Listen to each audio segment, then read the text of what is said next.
My grandfather died when I was a small boy, and my grandmother started staying with us for about 6 months every year.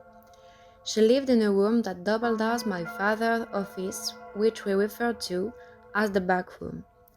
She carried with her a powerful aroma. I don't know what kind of perfume she used, but it was the double barrel, 90 proof, knockdown, render the victim unconscious, most killing variety. She kept it in a huge atomizer and applied it frequently and liberally. It was almost impossible to go into her room and remain breathing for any length of time. When she would leave the house to go spend 6 months with my aunt Lillian, my mother and sisters would throw open all the windows, strip the bed, and take out the curtains and rugs. Then they would spend several days washing and airing things out, trying frantically to make the pungent odor go away. This, then, was my grandmother at the time of the infamous Bay incident. It took place at the Biltmore Hotel, which, to my 8-year-old mind, was just about the fanciest place to eat in all of Providence. My grandmother, my mother and I were having lunch after a morning spent shopping. I grandly ordered a Salisbury steak, confident in the knowledge that beneath that fancy name was a good Holland burger with gravy. When brought to the table, it was accompanied by a plate of peas. I do not like peas now. I did not like peas then. I have always hated peas. It is a complete mystery to me why anyone would voluntarily eat peas. I did not eat them at home. I did not eat them at restaurants, and I certainly was not about to eat them now. Eat your peas, my grandmother said. Mother, said my mother in her warning voice. He doesn't like peas, leave him alone. My grandmother did not reply, but there was a glint in her eye and a grin set to her jaw that signaled she was not going to be forgiven.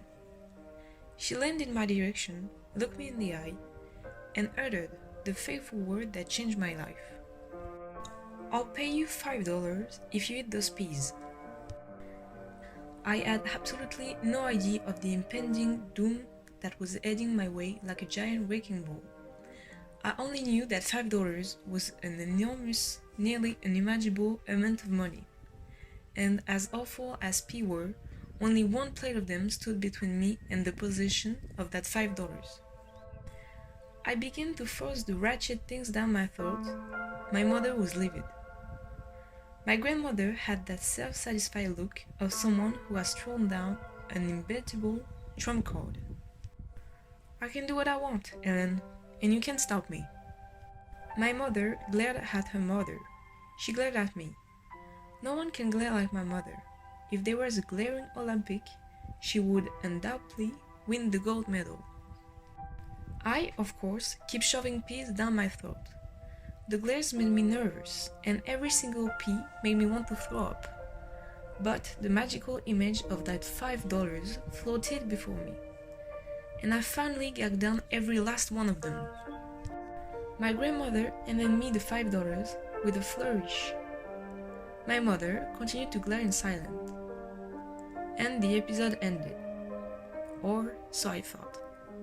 My grandmother left for Aunt Lillian's a few weeks later.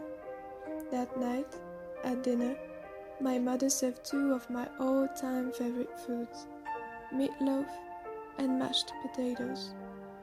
Along with them came a big steaming bowl of peas. She offered me some peas, and I, in the very last moments of my innocent youth, declined.